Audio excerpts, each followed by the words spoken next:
आज बिहार विधानसभा निवडणुकीच्या निकालाकडे संपूर्ण देशाचं लक्ष लागलेलं आहे। सकाळी 8 वाजल्यापासून मतमोजणी सुरू होते। बिहारमध्ये मुख्यमंत्री नितीश कुमार आपली सत्ता कायम राखणार की तेजस्वी यादव सत्तांतर घडवणार याकडे सगळ्यांच्या नजरा लागलेल्या आहेत। या निवडणुकीमध्ये सत्ताधारी एनडीए आणि महागठबंधन यांच्यामध्ये महत्त्वाची लढत आहे। तर तिसरा पक्ष जनसुराज देखील पहिल्यांदाच निवडणूक रिंगणात उतरलाय। बिहार विधानसभेमध्ये एकूण 243 जागा आहेत। सरकार स्थापन करण्यासाठी कोणत्याही पक्षाला किंवा आघाडीकडे किमान 122 जागा आवश्यक आहेत। एनडीएतील भाजप आणि जेडीयू प्रत्येकी 101 जागांवर निवडणूक लढवत आहेत, तर लोक जनशक्ती पार्टी 29 जागांवर आणि आरएलएम एचएम प्रत्येकी 6 जागांवर निवडणूक लढवत आहे। दुसरीकडे महागठबंधनमधील आरजेडी 143 जागांवर, तर काँग्रेस 61 जागांवर आणि सीपीआयएमएल 20 जागांवर, तर व्हीआयपी 13 जागांवर, सीपीआय 4 आणि सीपीआय 9 जागांवर निवडणूक लढवत आहे। सध्या बिहारमध्ये जेडीयू आणि भाजप यांच्या नेतृत्वाखालील एनडीए सरकार आहे, तर राजदचे तेजस्वी यादव हे बिहार विधानसभेतील विरोधी पक्षनेते आहेत आणि त्यामुळे नितीश कुमार, विजय कुमार सिन्हा, तेजस्वी यादव, तेज प्रताप यादव यांची प्रतिष्ठा पणाला लागलेली आहे।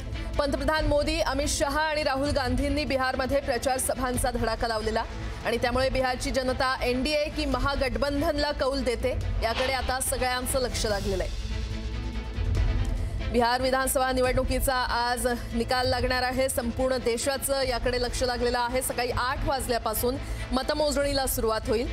बिहारमध्ये मुख्यमंत्री नितीश कुमार आपली सत्ता कायम राखणार की तेजस्वी यादव सत्तांतर घडवणार याकडे आता सगळ्यांच्या नजरा लागलेल्या आहेत। या निवडणुकीमध्ये सत्ताधारी एनडीए आणि महागठबंधन यांच्यामध्ये महत्त्वाची लढत आहे। तर तिसरा पक्ष जनसुराज देखील पहिल्यांदाच निवडणूक रिंगणात उतरलेला आहे। बिहार विधानसभेमध्ये एकूण 243 जागा आहेत आणि सरकार स्थापन करण्यासाठी म्हणजेच मॅजिक फिगर कोणत्याही पक्षाला किंवा आघाडीकडे किमान 122 जागा आवश्यक आहेत।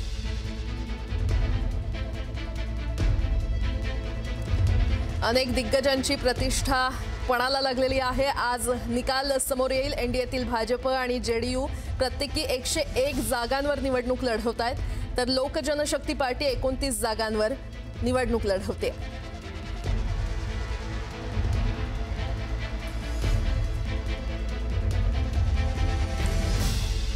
तर बिहार विधानसभेमध्ये खरं तर कशा पद्धतीने आज मतमोजणी पार पडणार आहे आपण ते पाहणार आहोत आणि आतापर्यंत नेमकं काय काय घडलंय ते देखील जाणून घेऊयात ग्राफिक्सच्या माध्यमातून।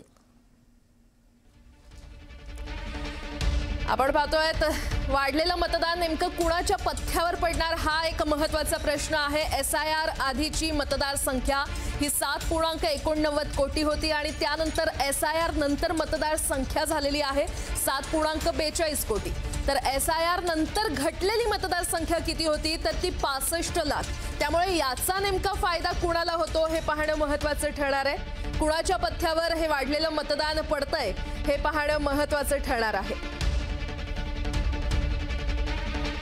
एसआयआर मुळे मतदानाच्या टक्केवारीमध्ये काय काय फरक पडलाय आपण पाहतोय। एसआयआर आधीची मतदार संख्या ही 7.89 कोटी होती, तर एसआयआर नंतर मतदार संख्या ही 7.42 कोटी झाली। एसआयआर नंतर घटलेली मतदार संख्या ही 65 लाख होती आणि यावर्षी मतदान देखील भरभरून झालेलं आहे। महिलांनी देखील मोठ्या प्रमाणात मतदान केलेलं आहे आणि 2020च्या निवडणुकीत नेमकं किती मतदान झालेलं आपण ते पाहूयात। खरं तर की फॅक्टर्स काय काय आहेत या निवडणुकीतले तर वाढलेलं मतदान हे कुणाच्या पथ्यावर पडतंय हे पाहणं महत्त्वाचं ठरणार आहे। 1 कोटीहून अधिक महिलांच्या खात्यामध्ये प्रत्येकी 10,000 रुपये जमा करण्यात आले, त्यामुळे याचा फायदा कुणाला होतोय कारण की महिलांनी देखील यावेळी मोठ्या प्रमाणात वोट केलेले आहेत। महिला देखील मतदान करण्यासाठी बाहेर पडल्या। मुख्यमंत्री महिला रोजगार योजनेअंतर्गत सरकारकडून ही 10,000ची मदत करण्यात आली। प्रत्येक महिलेच्या खात्यात 10,000 वाटण्यात आले किंवा जमा करण्यात आले। मुख्यमंत्री महिला उद्यमी योजनेअंतर्गत 10 लाखांपर्यंत महिलांना अर्थसहाय्य करण्यात आलं, हा एक महत्त्वाचा की फॅक्टर होता। त्यानंतर 2 कोटी कुटुंबांना 125 युनिट पर्यंतची वीज ही मोफत देण्यात आली। आपण बिहार निवडणुकीतले हे की फॅक्टर्स पाहतोय, त्यामुळे मतदानात पुरुषांपेक्षा महिलांचं प्रमाण हे यावेळी अधिक वाढलेलं आपल्याला पाहायला मिळालं।